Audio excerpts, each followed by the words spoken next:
It's been said that every quilt tells a story, and it's so true. But I also believe every quilter has a story to tell.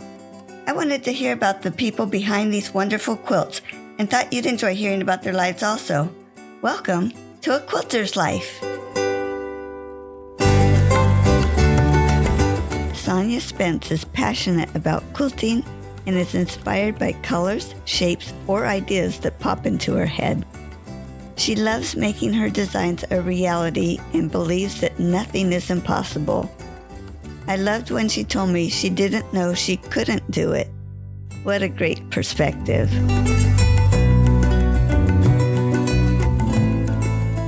Sonia, I'm so glad you're joining me on A Quilter's Life.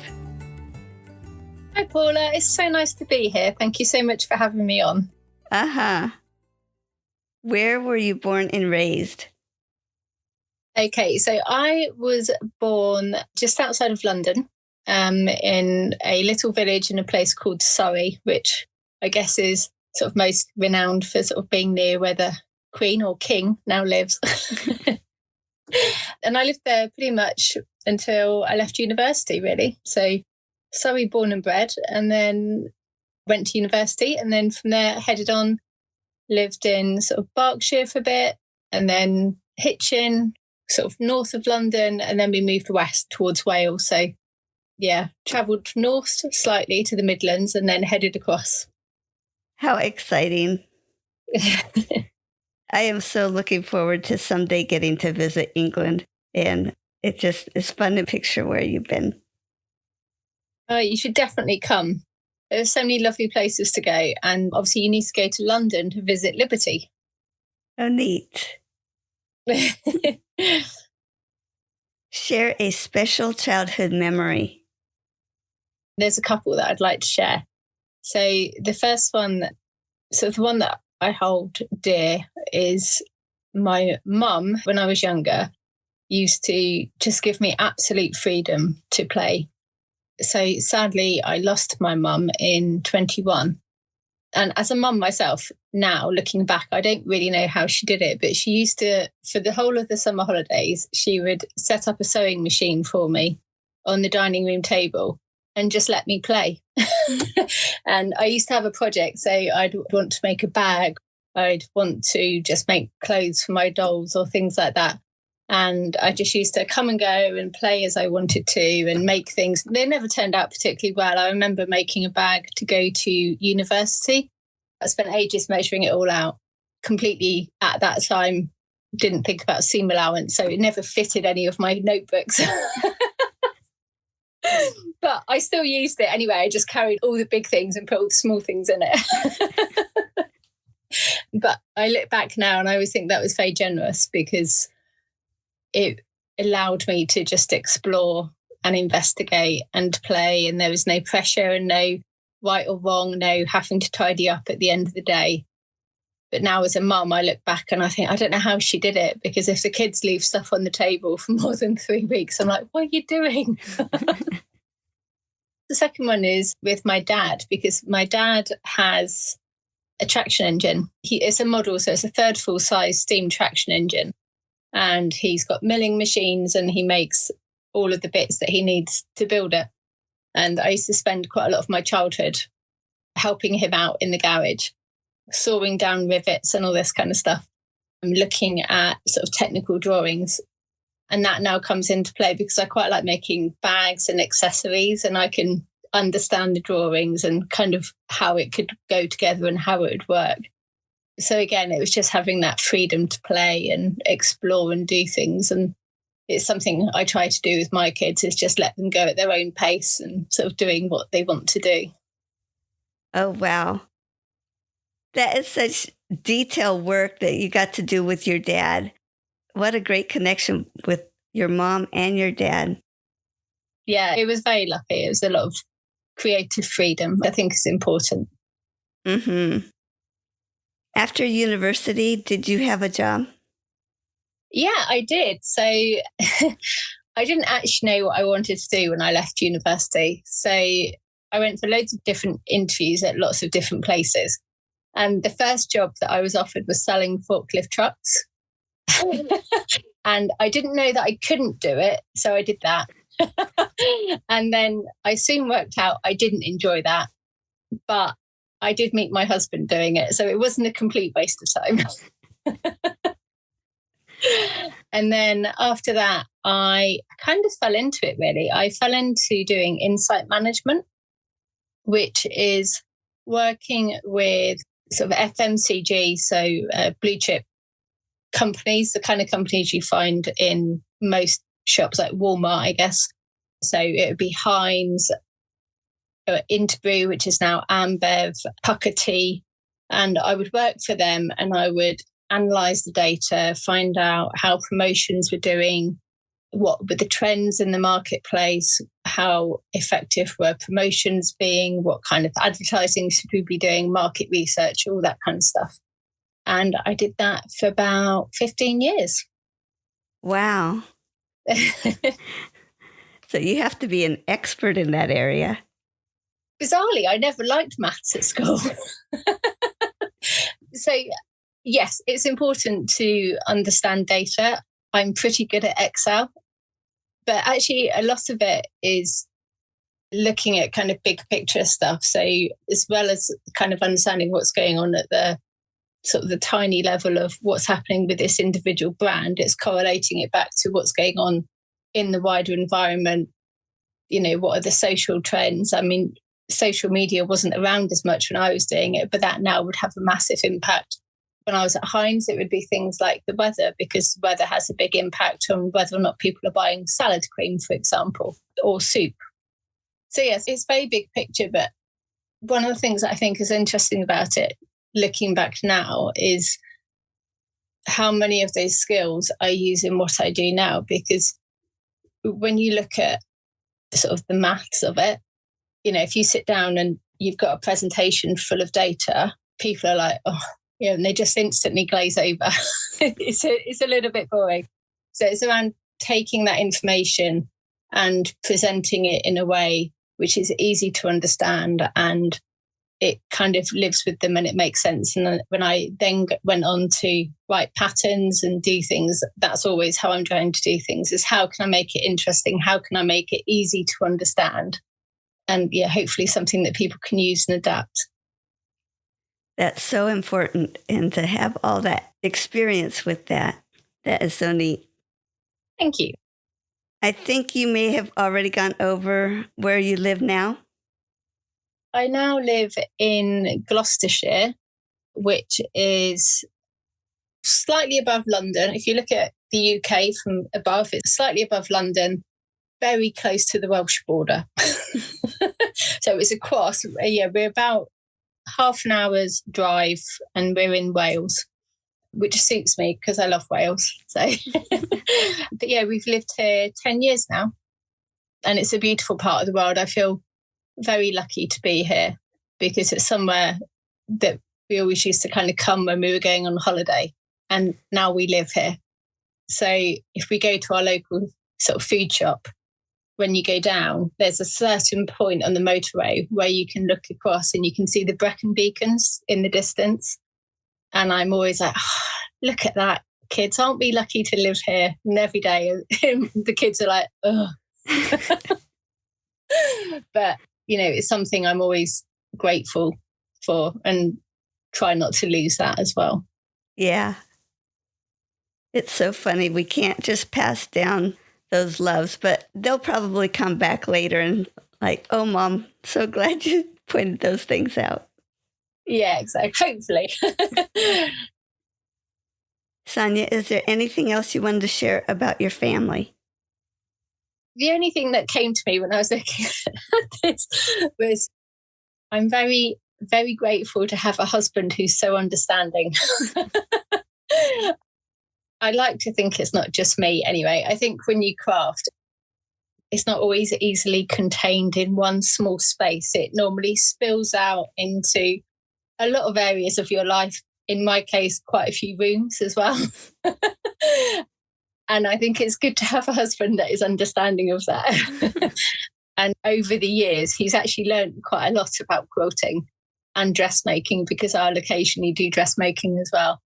And so he'll quite often catch himself and sort of say, oh, is that cut on the bias? And you can see the look of horror in his eyes as he realizes he knows way too much about this stuff.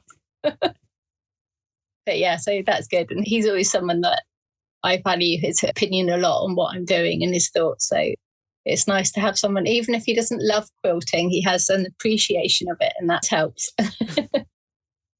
It's so great to have someone to bounce some ideas off of sometimes, even though you know they're not going to be creating anything, but they know what you're talking about. Yeah, absolutely. And to appreciate the work that goes into it as well. Mm-hmm. Besides quilting, are there other crafts that you do or that you've done in the past? To be fair, there's a lot of crafts that I've tried over time. I just like crafting and I love trying out new things as well. When I was younger, I used to do a lot of cross stitch, and then I kind of left crafting. I think it's quite a common journey that you sort of do a lot of crafting when you're younger, and then kind of you get into the world of work and you start going out, and crafting maybe falls aside a little bit, which it did for me. And then when I got married and afterwards, because I had no longer had a wedding to plan, I was like, I'm a bit bored now. What can I do? And I started back knitting and crocheting. And I did that for quite a few years, actually. And I still do crochet. Knitting, I'm not very good at. I have very tight tension. Unless it's a hat or a scarf, it's not really worth me knitting anything. Otherwise, it's only suitable for a doll. But yeah, so a lot of crochet. I like dressmaking as well. So I enjoy dressmaking. And there's a lot of skills, I think, that go from quilting into dressmaking. So I think if you've done one, it's quite easy to go to the other. But yeah, other than that, I try not to pick up too many hobbies because I have enough to do with quilting. And I don't get obsessed about things, but I want to try everything on it. So I have to be quite strict with myself to keep to just doing the two. Are there other hobbies that you do? I enjoy being outside and I love visiting gardens. I find them really inspirational. So we're very lucky in the UK to have National Trust and English Heritage less so. They tend to be more buildings. But National Trust, you can go and visit lovely houses with beautiful gardens. There's quite a lot of private gardens as well. And garden centres. I love gardens and I love flowers, but I'm not that much of a gardener. So I tend to go and view others rather than my own. And I like cooking as well. I like playing in the kitchen. But yeah, they're my main things. Yes, some people call those hobbies and some people call those chores. Yeah. Yeah, for me, cooking dinner is not a hobby. Baking a cake is more so. Do you think any of your hobbies show up in your quilting? I would say visiting gardens and houses and being outside, definitely. I'm quite inspired by architecture. So different intersections of shapes. So gates and grills and buildings and patchwork. The quilt that I'm making or finishing off at the moment, the Beaufort quilt, was inspired by a trip to Badminton House, which is where the game of badminton was allegedly invented.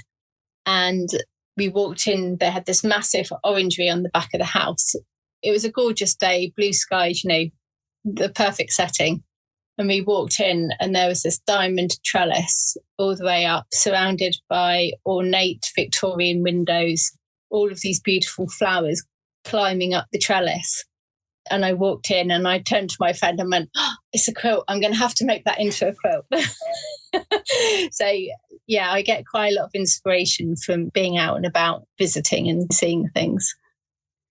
That is going to be great to see. Tell me about who introduced you to quilting or how you came about learning to quilt. So that's a bit of a funny story, actually, because for quite a while, I thought my first quilt was a jelly roll race quilt. I don't know if you remember when, I think it was back in 2012, jelly roll race quilts were all the rage. And I was just getting into sewing again at that point. And I saw some YouTube videos or I think it was being talked about in a Flickr group. I don't know if you remember back when Flickr groups were all the thing. I'm making myself sound really old. I'm not. It's just, this is how old I was when I started quilting. And I made a Jelly Roll race quilt, and I was like, I've made my first quilt, amazing. And then I was talking to my mum, and she was saying, well, I still use the quilt that you made like ages ago. And I was like, what quilt is this? And I made one when I was at university. So I must have been maybe 20. And I don't remember anyone introducing me to quilt. I didn't know any quilters. My mum didn't quilt. So I can only guess that I either made it up as I went, or I maybe got a book out of the library. Well, my dad now has still got it, and I had a look at it, and it's a mix of fabric. So it's polyester and it's cotton. I quilted the top to the batting and then bagged it to the lining. So the lining to the backing fabric, and then just went around the outside. So the backing and the top are not attached. But it still works. That's my first ever quilt. And it's actually, when I looked at it, it's quite good on points. I did quite well, all things considered. But yeah, I just kind of made it up, I think. And I've just sort of gone from there. But that is so neat that that quilt was loved and that you were able to have that special relationship there. But it's amazing that you totally forgot about it. I know, yeah. I do remember it. Now I look back, I remember it being on my bed in my last year at university. I think what happened was my mum and dad go motorhoming, and mum used it when she went motorhoming. Yeah, so obviously it got secreted away somewhere. And I just completely forgot about it. But yeah, funny it is, but it's nice to know that it's there and all that time ago. Yeah. Whether it's a quilt that you made or someone else made, do you have a quilt that's a favorite quilt? So I think my favorite quilt is one that I've made, and it's the Mindful quilt, which is based on the principle of how sewing is a mindful activity to me. So if I don't do sewing for a long period of time, I can find myself getting quite antsy. I'm not very good at sitting down and not doing anything. I don't really like just sitting down in front of the TV. So having something to do with my hands helps to quiet my mind. So I kind of designed the Mindful quilt to be based on sewing for just 15, 20 minutes at a time. So you could maybe sit down with a cup of tea after lunch and sew one block. So the blocks are quite small so that you can sit down, and if nothing else in the day, you just sew this one block. And then you can add them all together. And then by the end of the year, you'll have a quilt. And the Mindful quilt, I launched it in 2020. And then obviously COVID hit. So never has a Mindful quilt been more needed than when you're trying to homeschool 3 children. So it was such a lovely quilt to do, and it used a load of scraps, and so it's just got so many bits thrown into it. And sometimes I think I've never done proper mindfulness, but I think that you kind of come and go with habits. Some days you'll do it all the time, some days you'll do it less, but you can always catch up with it. And it could be at home, it could be in the garden, and you get all of those memories and those moments sewn into that quilt as well. So yeah, that's a special quilt. That is so neat to be able to sit down for a little bit of time, that you have that figured out, that it's going to be 15, 20 minutes, and then you can move on to something else. But in the long run, you get something really nice out of it. And I think that's one of the things that I always try and share with people so for example, with the Mindful quilt, there's 3 different quilt designs available. The one that I made was based on making 20 blocks a month. Now, obviously there's anywhere between sort of 28 and 31 days in a month, but the 15 minutes doesn't just have to be the sewing. That could be 15 minutes one day of choosing fabric, 15 minutes another day of cutting the fabric, 15 minutes another day of prepping the fabrics ready to sew together. And it's one of the things that I always try and share with people. It's about enjoying the process. I don't make hundreds and hundreds of quilts. I'm not minimalist, but I don't want to just make things for the sake of it. I want them to be special. And so I always try and find ways of enjoying the process of them. And part of that is the mindfulness of finding an element of it that you can do each day so that you know you're making that progress, that by the end of the year you have that finished quilt. Which takes us into making the quilt. Is there a tool that you're so happy you have? Yeah, a seam ripper. Yeah, I love my seam ripper. You can't not have one. They're just so useful. Yeah, I think for me, I'll always use one. And if ever I'm sort of doing workshops, I'll say to people, don't be afraid to use it. You make mistakes and it happens. We all make mistakes. But it's also very useful. I quite like sewing curves sometimes. So you can use it as an awl to hold bits of fabric together as they go towards the sewing machine. So I use it for sewing and for unsewing as well. With so many steps in the quilting process, do you like each step along the way, or do you prefer one step over the others? I probably have moments where I get a little bit frustrated at each stage of the process because it's not quite going to plan. I think my favourite stages are the designing, is kind of getting that inspiration where you're like, oh, got to see how I can make this into a quilt or a bag or a project. And then figuring it out. I like the puzzle aspect of how can I make this work and how can I get it out of my head and into fabric. I quite like it when you're binding as well. When you're just at that finish line, that's really nice. It's so rewarding to have that finished quilt. It really is, yeah. And snuggling under it as well afterwards is the ultimate reward. Share about your worst quilting experience. I don't think that I am scarred by any quilting experience. I've had moments of frustration, but I always try and look on them as learning points. But I think one of probably the most frustrating moments I had was I was doing a charity quilt, and it was a first big quilt. It was a group effort. So it wasn't just me. There were other people relying on it as well. And at that point in my quilting journey, it was quite a big quilt. And I hadn't basted it properly, which I didn't realise at the time. And I spent a whole school day whilst the kids were out quilting it. And then I turned it over just as I was about to walk out the door, and all the back was puckered where I hadn't basted it properly. There was a lot of seam ripper usage that day. So I think it took me 4 hours to quilt, and it took me about 8 hours to unpick. And I did it again properly. But it certainly taught me how to baste a quilt properly. It's not happened again. And I think probably the other one that was tough was I did a block of the month in 21, and my mum died in the March.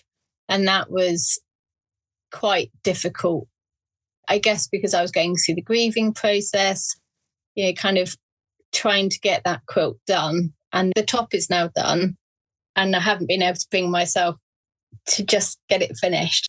I think it kind of goes back to those moments and memories for me of, I believe that making a quilt, partly because I do quite a lot of hand piecing. So the quilts and the blocks travel with you on car journeys and camping trips and different things.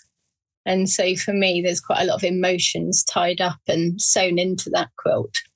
I'm getting to the point now where I feel ready to move it on to the next step. But yeah, that was a tough one to actually take over the finish line. But I think we all get projects like that sometimes, don't we, where you kind of, there's something stopping you, and sometimes it's the quilt's not right, or sometimes you don't like the technique, and it's just kind of understanding how to get past that roadblock.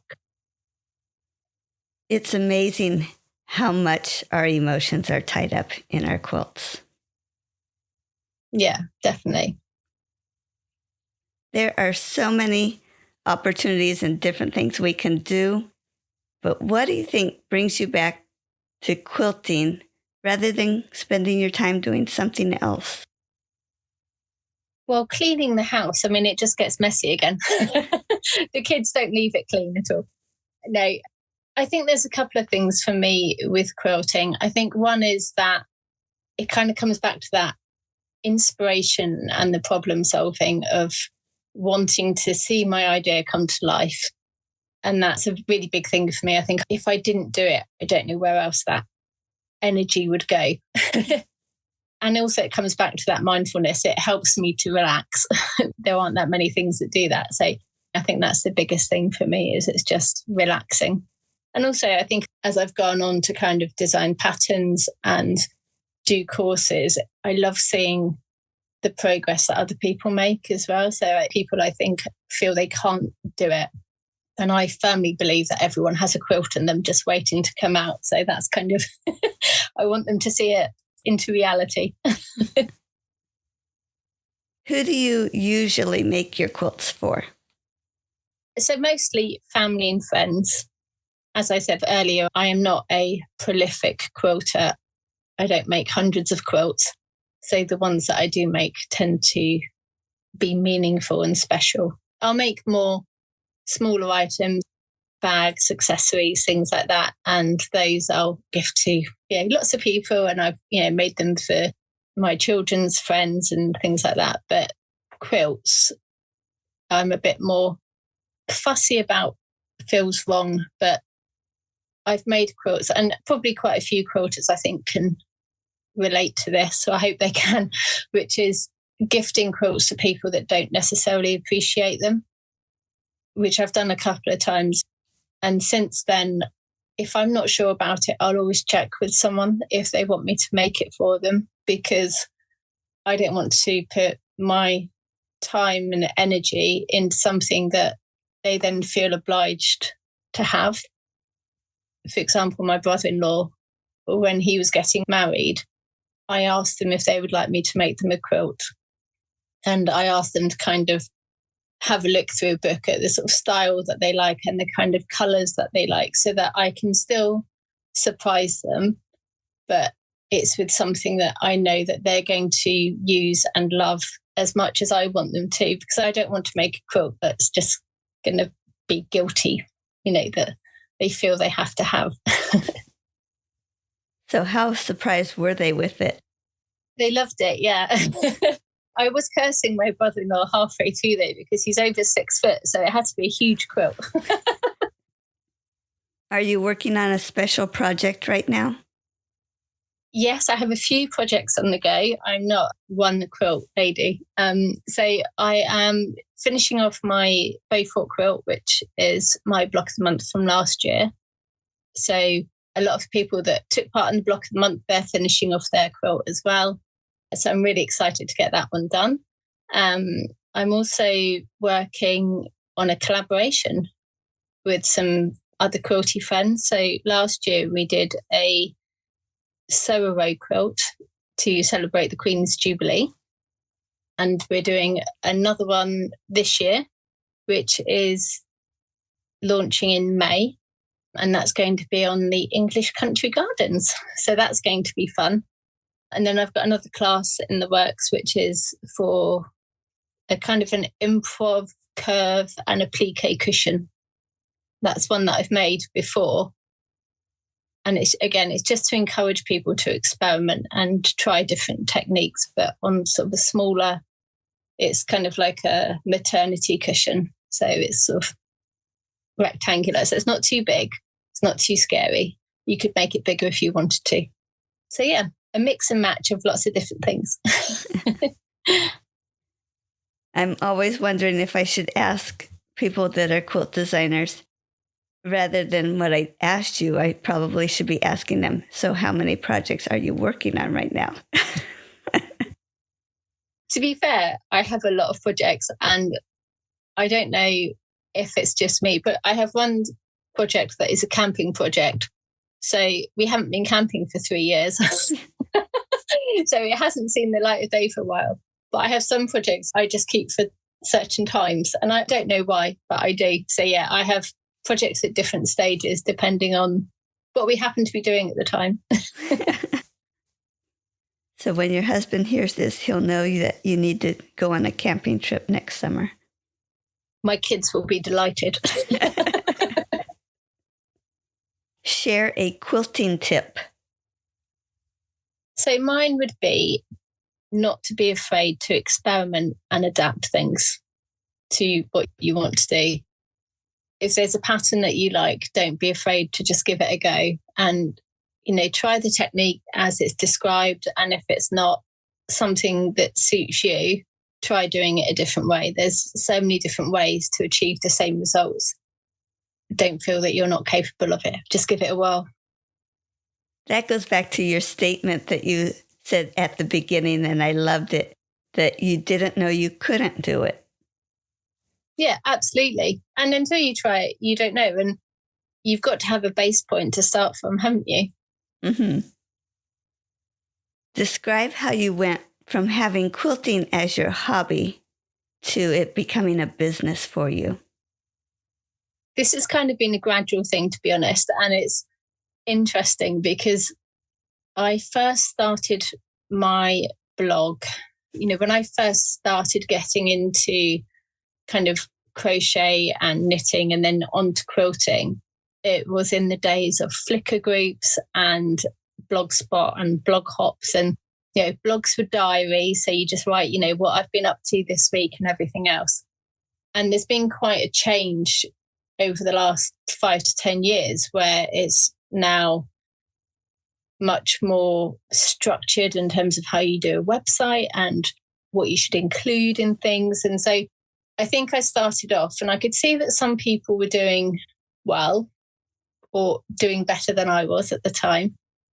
And I approached a few magazines and I had some patterns in magazines, but I couldn't really see how to go to that next step. And self-publishing my own pattern felt really scary. I was then offered a 6-month contract back doing insight management. So I was a bit like, maybe I'll just do that. I always loved doing that job. So, maybe that's what I'll do. And I went and it was going really well. They offered me a job and I was like, this isn't me anymore. I'm a quilter. So I was like, right, I'm going to have to figure out how to make this work. So I spent probably 18 months, 2 years, kind of going deep.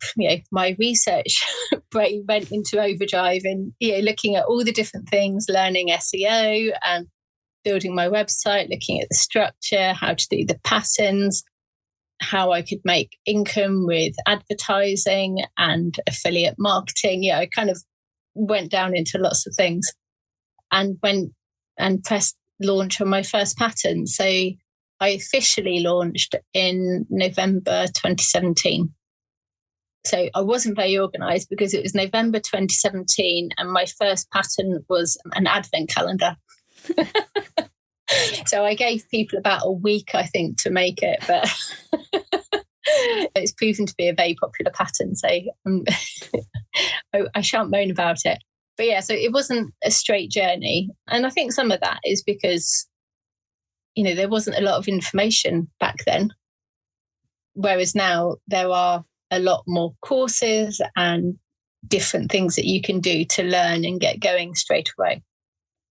Mm-hmm. Let's talk about your business. What's the name of your business and how did you come up with that name? So my business is Fabric and Flowers. I think back when I started, I didn't really want to have my name as my kind of ID. And now I'm kind of like, should I, shouldn't I? Because I think things have changed. But at the time when I was looking to start my blog, I was looking at what to call it. I think I went through that cute words that my kids used, which were all taken. And then I was like, I just don't know. And I was like, well, I like flowers and fabric kind of covered dressmaking and quilting and knitting or crochet. It could be a blanket. So as if I do fabric, it's kind of generic, and then flowers because I like them, and it kind of goes fabric and flowers, and that's available. So I'll go for that.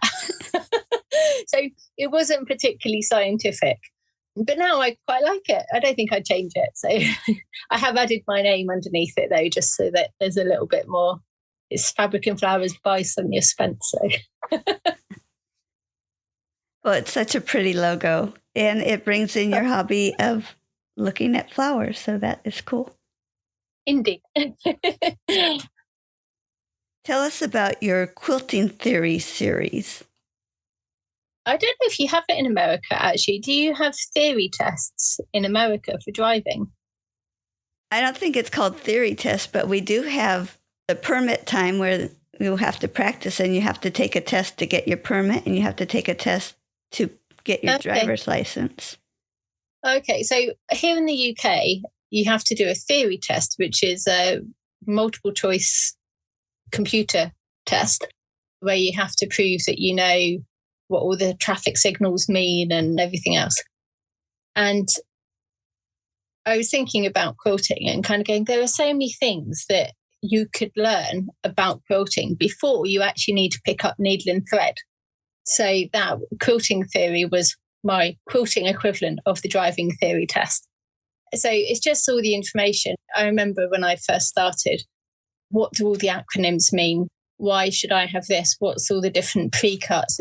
There are so many different things that you need or help you on your journey to stitching and feeling confident. And again, having that base point of where to start from. And that is what the quilting theory aims to do.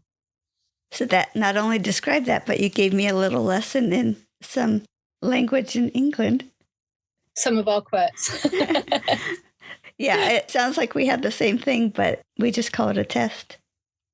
Yeah. So you started offering courses.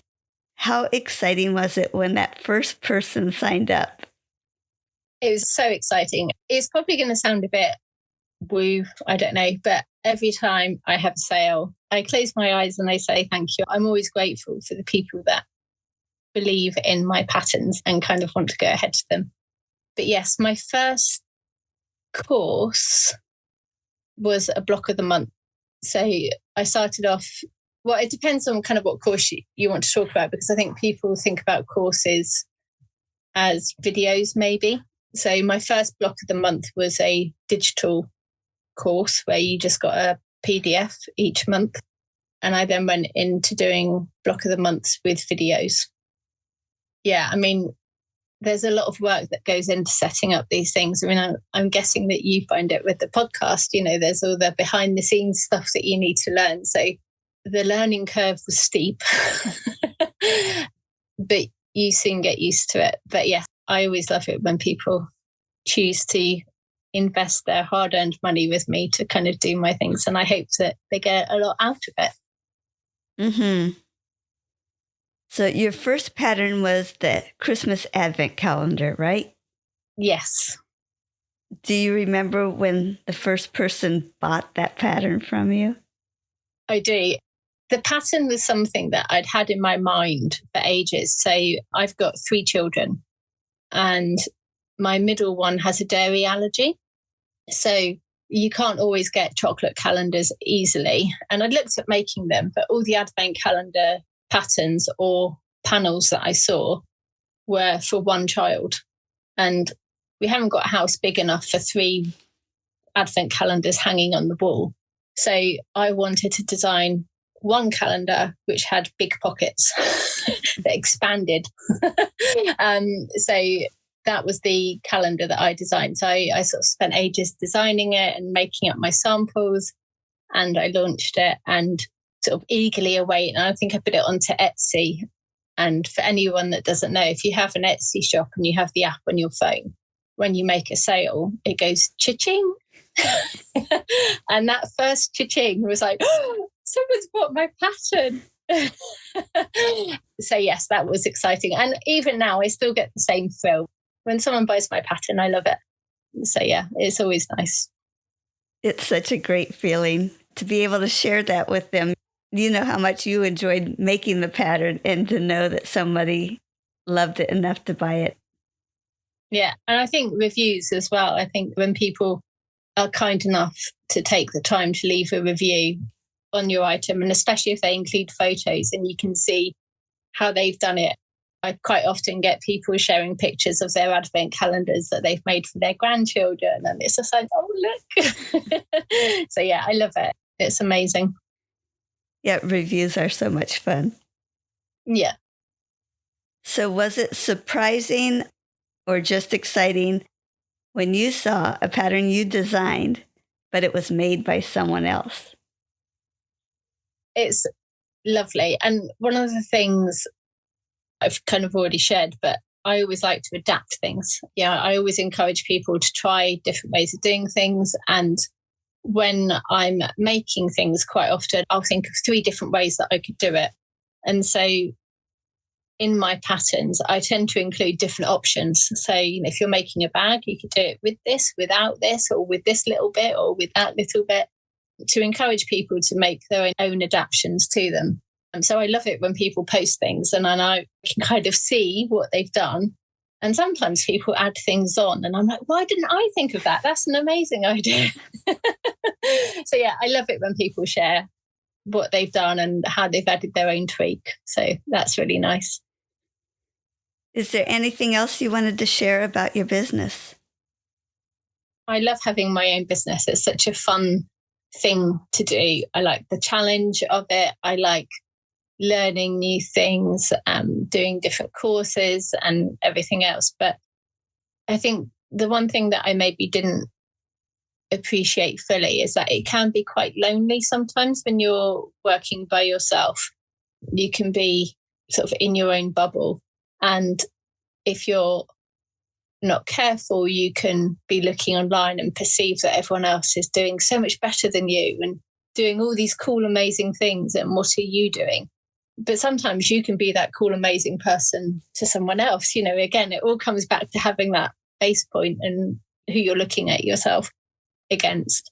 So I think it's always important to have people that you can chat to about when you're having those tough days.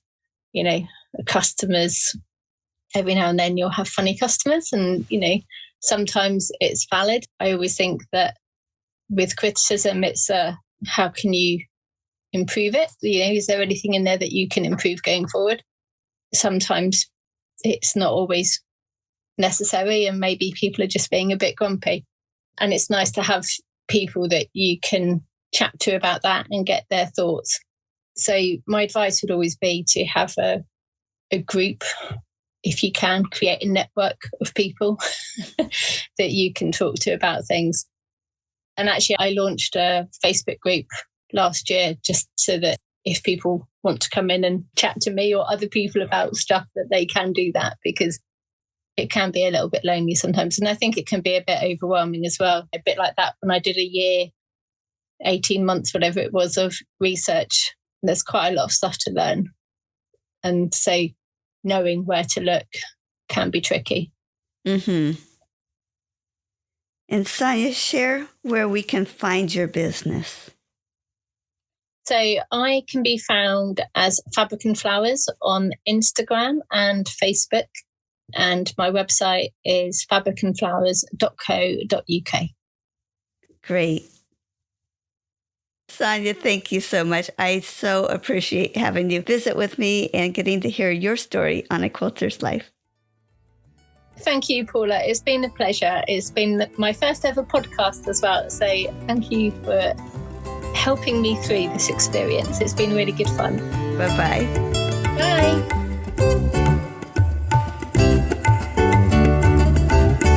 You can find more stories on aquilterslife.com or subscribe on your favorite podcast player so each episode will be downloaded automatically.